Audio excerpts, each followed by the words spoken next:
Economic Democracy by Major C. H. Douglas. Chapter 2. Accepting this statement as a basis of constructive effort, it seems clear that all forms, whether of government,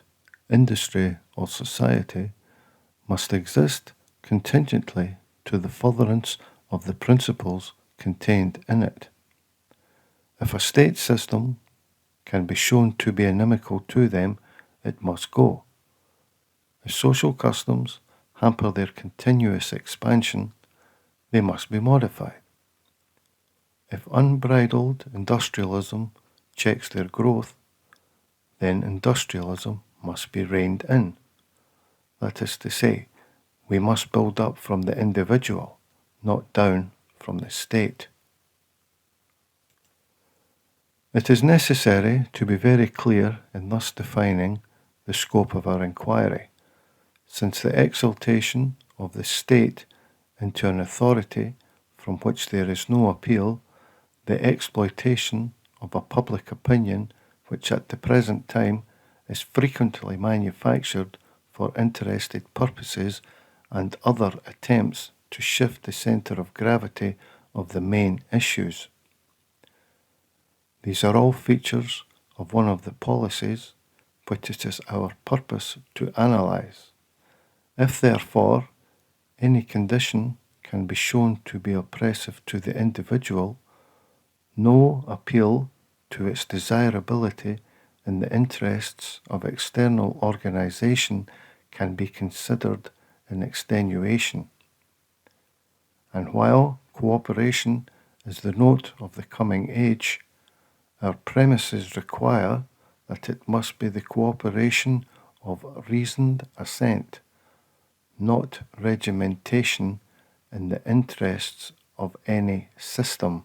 however superficially attractive. There is no doubt whatever that a mangled and misapplied Darwinism has been one of the most potent factors in the social development of the past 60 years. From the date of the publication of The Origin of Species, the theory of the survival of the fittest has always been put forward as an omnibus answer to any individual hardship. And although such books as Mr. Benjamin Kidd's Science of Power have pretty well exposed the reasons why the individual, efficient in his own interest and consequently well fitted to survive, may and will possess characteristics which completely unfit him for positions of power in the community, we may begin our inquiry by noticing that one of the most serious causes of the prevalent dissatisfaction and disquietude is the obvious survival, success, and rise to positions of great power of individuals to whom the term fittest could only be applied in the very narrowest sense. And in admitting the justice of the criticism, it is not of course necessary to question the soundness of Darwin's theory. Such an admission is simply evidence that the particular environment in which the fittest are admittedly surviving and succeeding is unsatisfactory, that in consequence those best fitted for it are not representative of the ideal existent in the mind of the critic, and that environment cannot be left to the unaided law of Darwinian evolution in view of its effect on other than material issues. To what extent the rapid development of systematic organization is connected with the statement of the law of biological evolution would be an interesting speculation. But the second great factor in the changes which have been taking place during the final years of the epoch just closing is undoubtedly the marshalling of effort in conformity with well-defined principles, the enunciation of which has largely proceeded from Germany, although their source may very possibly be extranational. And while these principles have been accepted and developed in varying degree by the governing classes of all countries, the dubious honour of applying them with rigid logic and a stern disregard of byproducts belongs, without question, to the land of their birth. They may be summarized as a claim for the complete subjection of the individual to an objective, which is externally imposed on him, which it is not necessary or even desirable that he should understand in full, and the forging of a social, industrial, and political organization which will concentrate control of policy while making effective revolt completely impossible, and leaving its originators in possession of supreme power. This demand to subordinate individuality to the need of some external organization, the exaltation of the state into an authority from which there is no appeal, as if the state had a concrete existence apart from which those who operate its functions, the exploitation of public opinion manipulated by a press owned and controlled from the apex of power, are all features of a centralizing policy commended to the individual by a claim that the interests of the community is thereby advanced, and its results in Germany have been nothing less than appalling. The external characteristics of a nation with a population of 65 millions have been completely altered in 2 generations, so that from the home of idealism typified by Schiller, Goethe, and Heine, it has become notorious for bestiality and inhumanity, only offset by a slavish discipline. Its statistics of child suicide during the years preceding the war exceeded by many hundreds %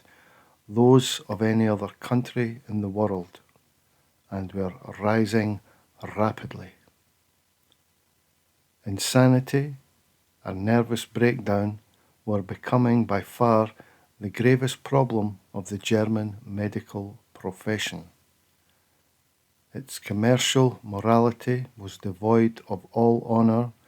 and the external influence of Prussian ideals on the world has undoubtedly been to intensify the struggle for existence along lines which quite inevitably culminated in the greatest war of all history. The comparative rapidity with which the processes matured was no doubt aided by an essential servility characteristic of the Teutonic race, and the attempt to embody these principles in Anglo-Saxon communities has not proceeded either so fast or so far, but every indication points to the imminence of a determined effort to transfer and adopt the policy of central, or more correctly, pyramid control from the nation it has ruined to others, so far more fortunate. Thus far, we have examined the psychological aspect of control exercised through power. Let us turn for a moment to its material side. Inequalities of circumstance confront us at every turn. The vicious circles of unemployment, degradation, and unemployability,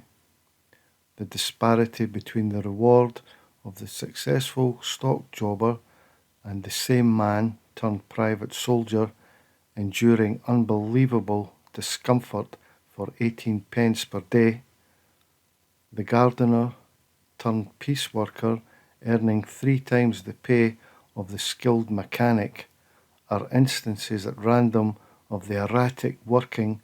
of the so-called law of supply and demand. In the sphere of politics, it is clear that all settled principle other than the consolidation of power has been abandoned, and mere expediency has taken its place. The attitude of statesmen and officials to the people in whose interests they are supposed to hold office is one of scarcely veiled antagonism, only tempered by the fear of unpleasant consequences. In the state services,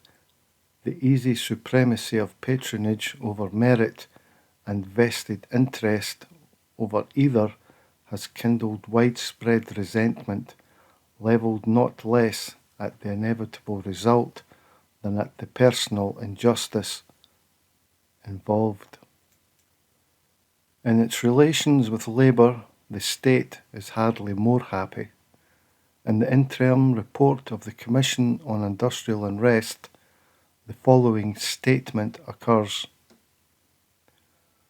There is no doubt that one cause of labour unrest is that workmen have come to regard the promises and pledges of Parliament and government departments with suspicion and distrust in industry itself. The perennial struggle between the forces of capital and labour on questions of wages and hours of work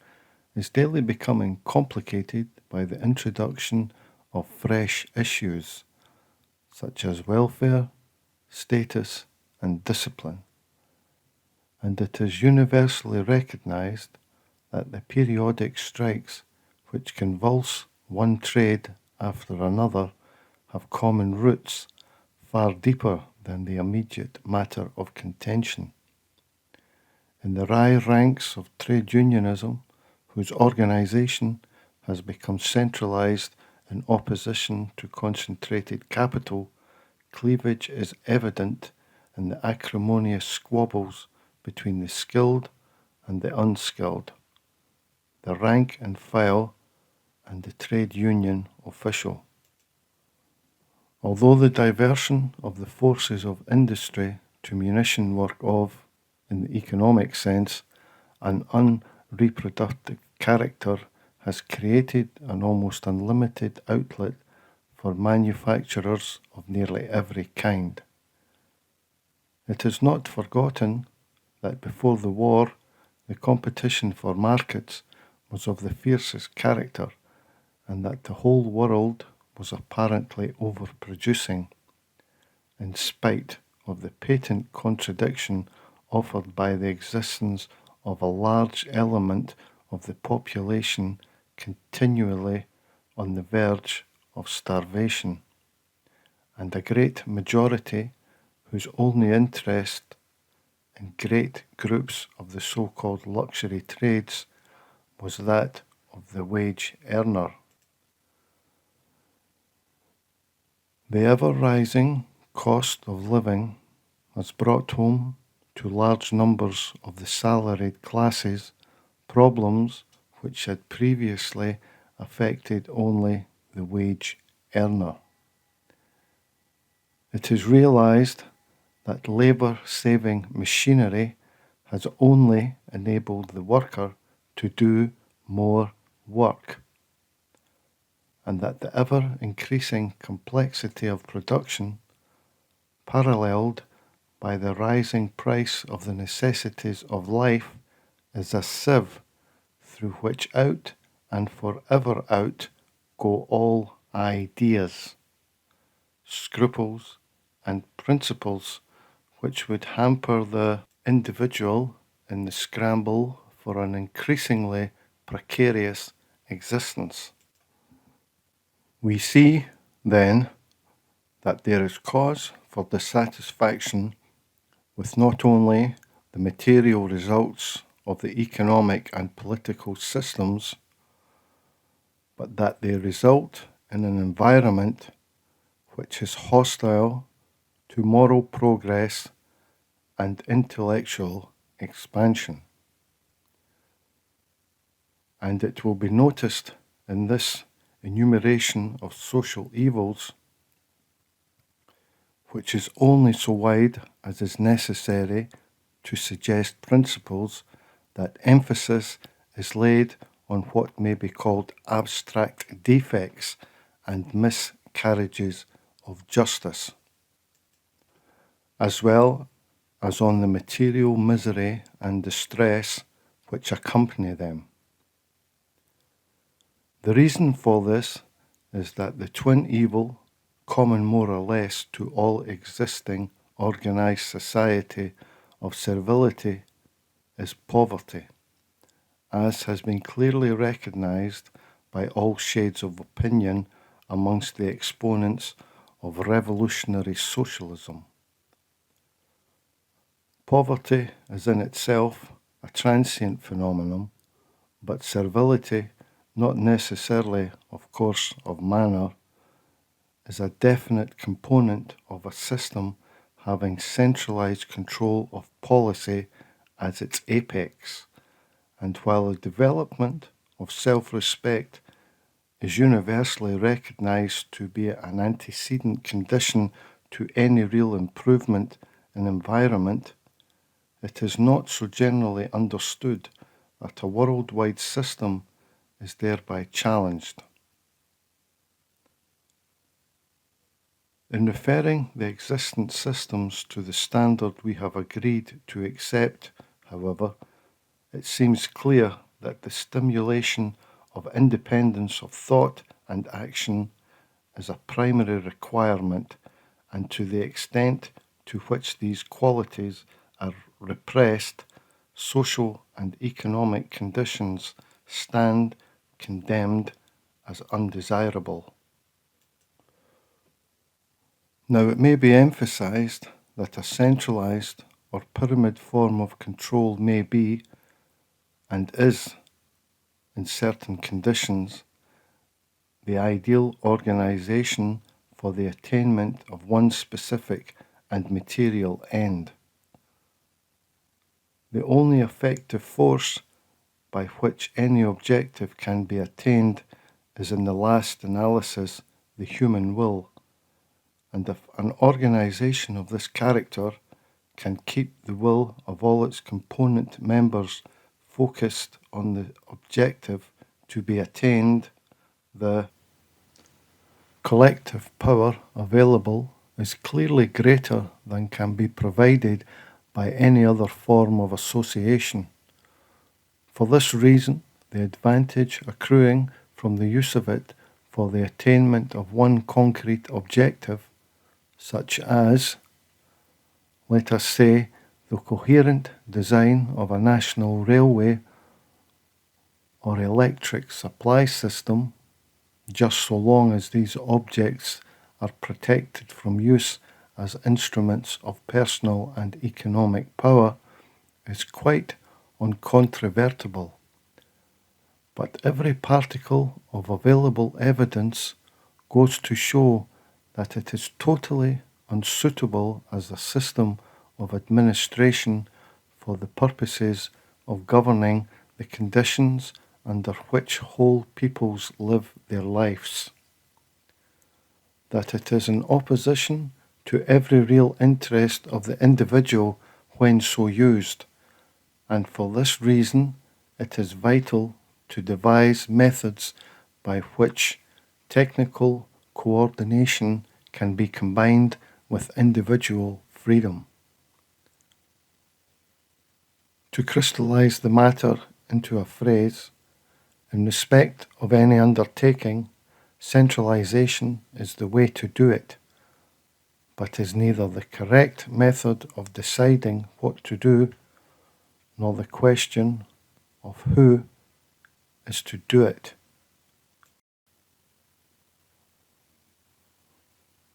The destruction of the capitalist system. It is interesting to notice that with hardly more than a passing comment by the irrepressible Globe, and a groan more in sorrow than in anger by the Evening Standard, it has been allowed to be known that we do not propose to make Germany pay for the war. Of course,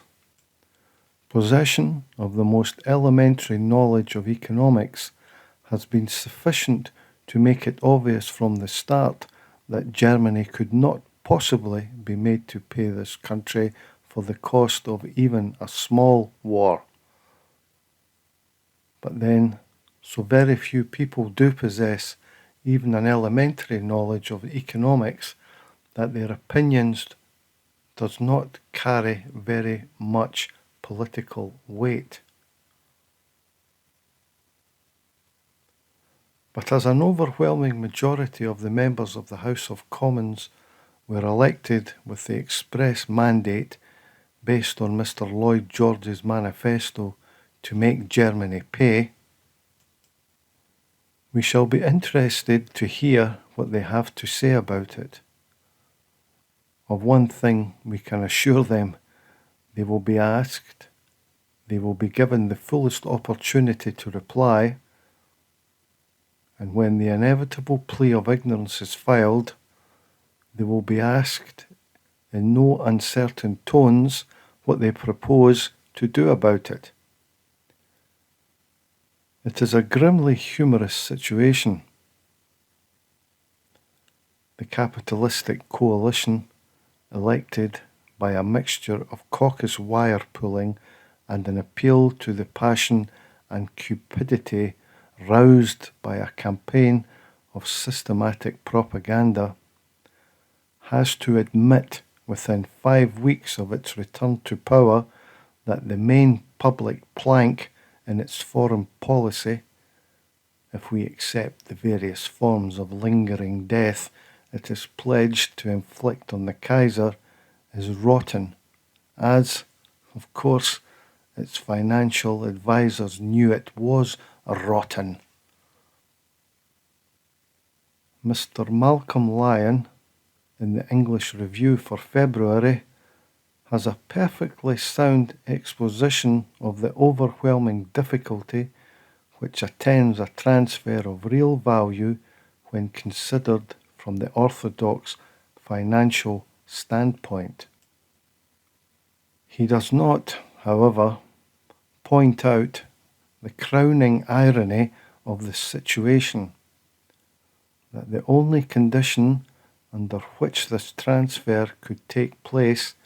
involves the separation of the machinery of distribution from the organization for production. In other words, the destruction of the capitalist system.